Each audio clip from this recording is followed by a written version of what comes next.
Hi hello welcome to eagle media works. KKR versus RCB Sheikh Zayed స్టేడియంలో match జరగబోతోంది. వీళ్ళ reverse fixture షార్జాలో AB de Villiers ఏం చేసాడో మనం చూసాం.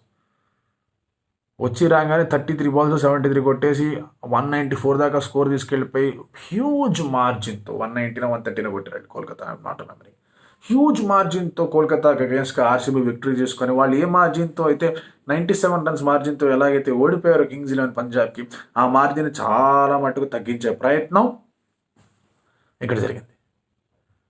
సో ఇప్పుడు ఈ మ్యాచ్ అనేది పాయింట్స్ టేబుల్ పరంగా వెరీ వెరీ ఇంపార్టెంట్ మ్యాచ్ అవుతుంది. ఆర్సీబీ మ్యాచ్ గెలిచిందంటే దీని కూడా 14 పాయింట్స్. అదే కోల్కతా గెలిచిందంటే having 3 teams at 12. 14 Delhi, 12 Mumbai, 12 Kolkata, 12 RCB. ఆ తర్వాత next highest is 8. So 4 points difference ఉంటుంది, the difference between top 4 and bottom 4. So bottom 4లో CSK, SRH, RR and Kings 11 Punjab వీళ్ళు నలుగురికి 4 points different. Kings 11 Punjab 4 points difference ఉంది. ఆర్ఆర్కి వాళ్ళకి 4 పాయింట్స్ డిఫరెన్స్ ఉంది. ఆ తర్వాత 6 పాయింట్స్ డిఫరెన్స్ ఉంది. So bottom half of the table మీద ట్రిమెండస్ ప్రెషర్ పడుతుంది కేకేఆర్ విన్స్. సో ఈ బాటమ్ హాఫ్లో ఉన్న వాళ్ళందరూ కూడా ఈ సాలా కప్ నమ్మది అనుకుంటారు రేపు ఒక మ్యాచ్కి. సో ఈ మ్యాచ్ ఆర్సీబీ గెలవాలని ఆర్సీబీతో పాటు ఇంకా 4 టీమ్స్ అనుకుంటాయి.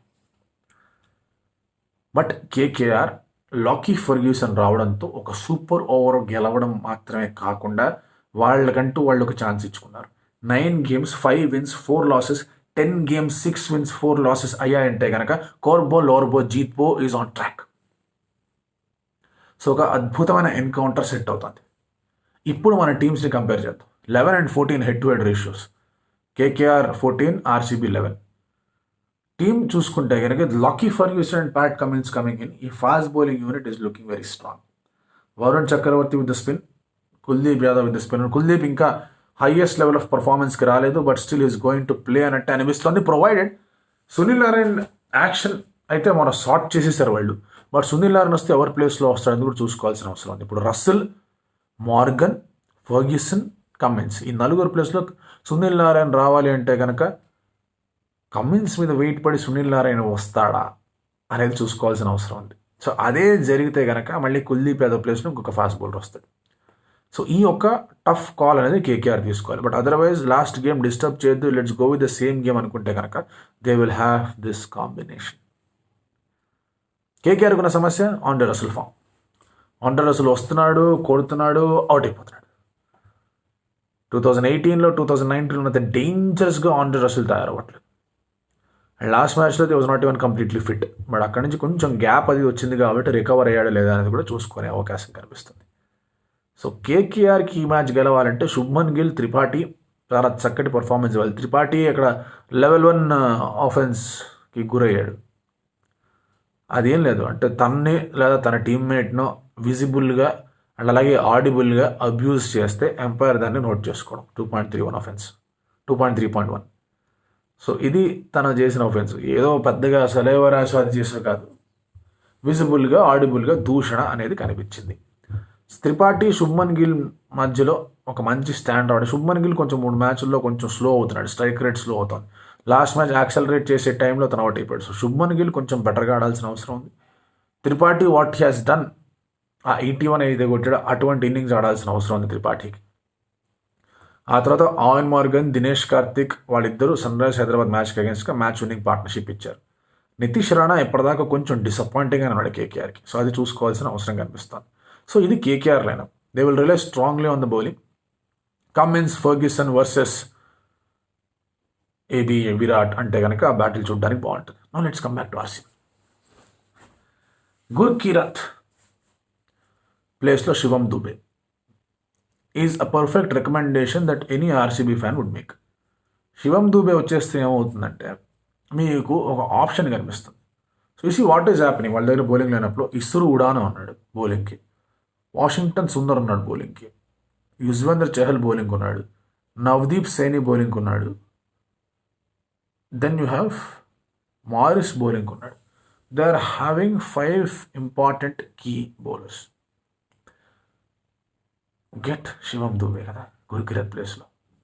ఇప్పుడు వరుణ్ చక్రవర్తి లాంటి ప్లేయర్ ఉన్నాడు, కుల్దీప్ లాంటి ప్లేయర్ వచ్చాడు, left hand of course chinaman కొంచెం లెఫ్ట్ హ్యాండర్స్కి రైట్ హ్యాండర్స్ కదా అనుకుంటే get Shivam Dube can hit you 6 pass. So get Shivam Dube back in to the game. Considerable gap వచ్చింది కాబట్టి, ఇది ఒక రకంగా చూసుకుంటే కనుక వెన్స్డేకి వచ్చేసాం కాబట్టి there is a considerable gap కాబట్టి ABD can still keep.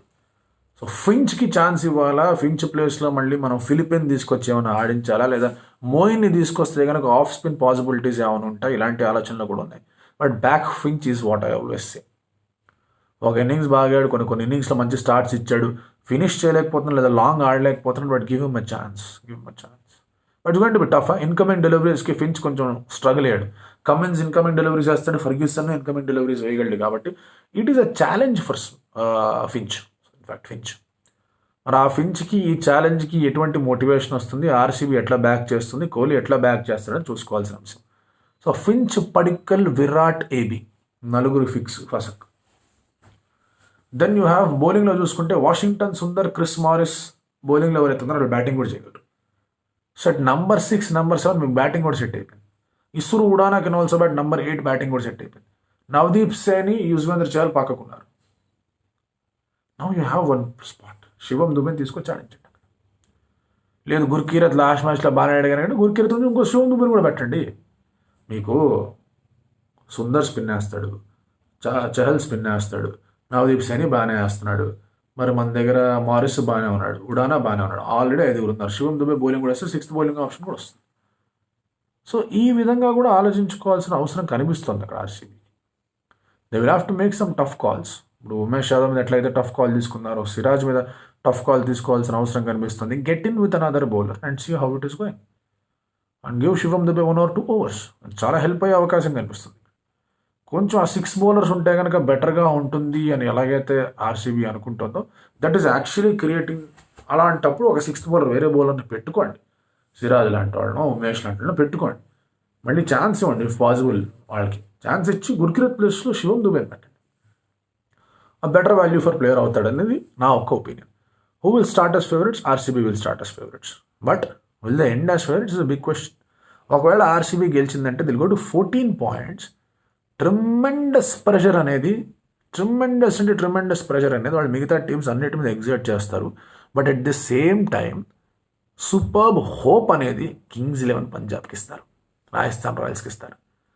So Kolkata వాళ్ళు ఏం చేయాలంటే, ప్రెషర్ ఎటు తిరిగి ఆర్సీబీ పెడుతోంది కానీ వాళ్ళు వెంటనే ఉన్న టీమ్స్కి ఆర్సీబీ హోప్ ఇస్తుంది. కాబట్టి ఆ హోప్ని క్యాన్సిల్ చేయాలంటే ఆర్సీబీ మీద కూడా ప్రెషర్ పెట్టే అవకాశం ఏంటంటే వీళ్ళు 12 pointsకి వెళ్ళి, కేకేఆర్ 12 pointsకి వచ్చిందంటే బాస్ వాట్ ఆ ఫైట్. టాప్ 4లో అల్టిమేట్ ఫైట్ అవుతుంది. అండ్ ఈ టాప్ 4కి వీళ్ళే చాలా దగ్గరగా ఉంటారు, కానీ ఆ దగ్గరగా ఉన్న ఫైట్ అదిరిపోయేలా ఉంటుంది. కానీ ఆర్సీబీ పైకి వెళ్ళిందంటే 14 and then 12 and then 10, 8.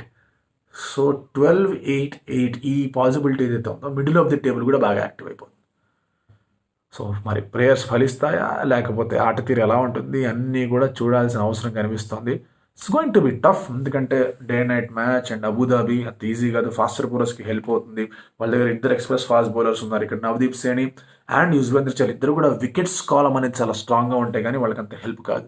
So ఇలాంటి విషయంలో వాట్ ఈస్ దట్ బ్యాటిల్?